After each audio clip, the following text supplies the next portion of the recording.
এই টাইপের প্রশ্ন না তোমরা এক্সাম হলে দেখা মাত্রই সলভ করবে। আর তোমরা সবাই জানো যে এসএসসি এবং রেলওয়ে এক্সামে এটি ট্রেন্ডিং প্রশ্ন, মানে আসেই। কিভাবে সলভ করবে জাস্ট 2 সেকেন্ডের মধ্যে।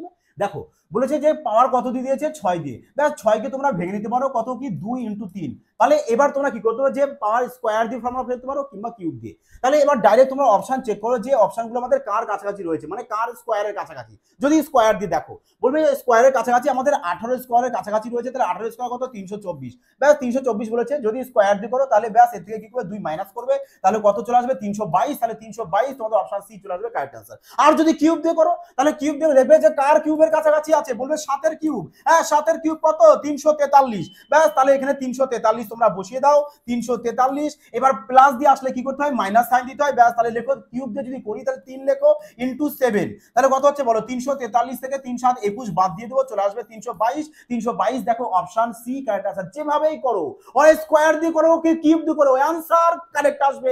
এই পরম সত্য কথা। যদি টিপস ভালো লাগে এটি পেজ কমেন্ট লাইক এবং বন্ধুদের শেয়ার করতে কিন্তু ভুলো না।